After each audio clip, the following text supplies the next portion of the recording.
Robin Hood Gardens is a social housing complex in Poplar, London. It was designed in the late 1960s and completed in 1972 by architects Alison and Peter Smithson, a husband and wife team who built very few buildings but had great charisma and international reputation as innovative writers and teachers. Their ideas changed not just the way individual buildings looked, but the ways our cities are structured.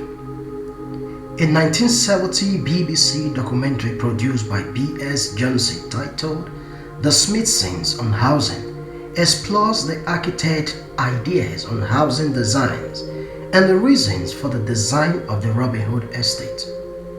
The buildings themselves explain how they are intended to be used. These long horizontal recesses can only be decks for walking along, and the entry points to them by way of lifts and stairs, the vertical movements, are clearly indicated by change of scale and volume. The estate consists of 2 blocks built from precast concrete slabs, modeled on the street-in-the-sky concept with over 200 maisonettes. One block is 7-story high, and the other block 10-story, which are gently positioned so it shelters the central part from the noisy adjacent road. When you think about it, it got many of the qualities that a piece of Georgian or terraced architecture had, which is in order about it from the base to the parapet. And the proportions are similar in the sense that they play a rhythm of designing one bay and repeating it. The decks were intended as social spaces, providing a place where neighbors could meet and talk, and where small children could play, creating a sense of generosity and community. Parking was provided for 70% of the flats in a moat area below ground level. And between the year 2006 and 2016, the estate was faced with the threat of demolition by Tower Hamlet Council.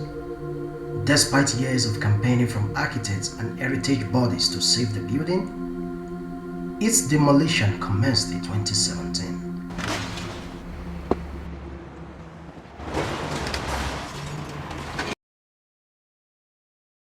The place it's really nice to live in. It's a whole community. It's just if you're overcrowded, that's the only problem. The main problem in this block is overcrowding, and people who are there with the right amount of rooms, they're living fine. Personally, I know that I'm living in overcrowded. I've got 5 children, and I'm living in a 2-bedroom property.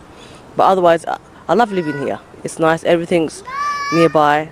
The children come to the park. They enjoy it. All schools are nearby. The local amenities are nearby as well. There is a whole mixed community here. We've got people from all sides of the world, and we do get along. Everybody has their fair share, but we do get along very well, and everybody has their mixed opinions. I can't speak for everybody else, but I just can say we're a mixed community and we get along with everybody. What's your favourite thing about living here? Is it the community or the community? Yeah, the community, and also the primary school is very near my house. My children go to the school. 你喺呢度住咗幾耐啊30年。30 years。你中唔中意呢度啊？你中唔中意呢度啊？中意。佢話你喜歡呢個社區咩地方？你同我講你中意呢度有個大 park 嘛，係咪？中意呢度啊。他喜歡這裡，因為這裡有那個空地，那個草地，他每天早上都去神韻。Yeah, and then they might ruin this park, and like this is the only safe park around here that the children can play in, and you can tell that they enjoy themselves. So, like, it's not only the people's hearts they're going to be breaking, it's the children's as well. Because when they want to play on a sunny day in the park, there won't be no parks for them to play in. I can't really wait for these blocks to be knocked down. It's about time. A lot of deprivation, as I said, antisocial behaviour.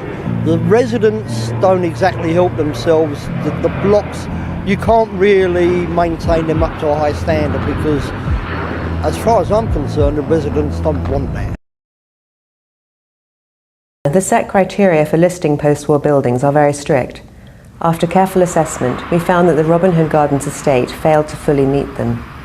We needed to examine not just its architectural interest, but also whether it fulfilled its original brief, whether it was a particularly good example of a development in housing, how well it survives, and how influential the building was.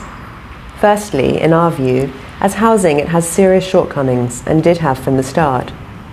This judgment isn't based on its present condition, but on the original design. The Smithsons were forced to amend their designs for structural reasons late in the day, and the resulting compromise is really apparent. You can see this in the indefensibly narrow, twisting stairwells. There are far too few of them, and their tightness is uncomfortable and quite threatening. They have never provided adequate access to those long windswept decks and to people's front doors.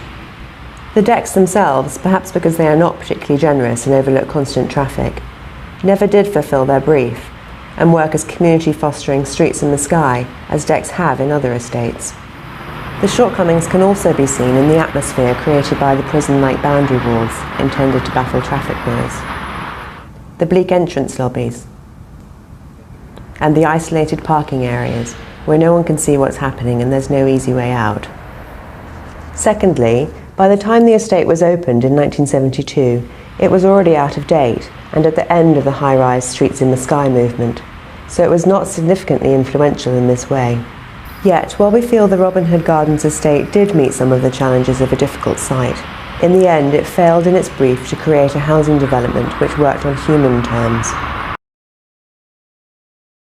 The V&A's collected a large fragment of Robin Hood Gardens, a huge 3-storey high section including 2 maisonette flats, and we wanted to start unpacking that here, looking at the Smithsons' vision for Robin Hood Gardens. They imagined it as showing a new way of living in the city, and we wanted to explore the whole story of Robin Hood Gardens from the late 60s when they started building it through to now when it's still a very highly charged object. There are 3 sections to the exhibition here. The first is a narrative which looks at the vision that the Smithsons had when they designed Robin Hood Gardens. It then tracks its history and its ultimate fate because it's currently under demolition. We then move through to explore the interiors of Robin Hood Gardens as a place which is lived in by many different residents through a film specially commissioned from the artist Doho Su. And then finally, outside the pavilion, we've reconstructed part of the facade of Robin Hood Gardens so that people can actually see the street in the air, which is such a distinctive part of the building.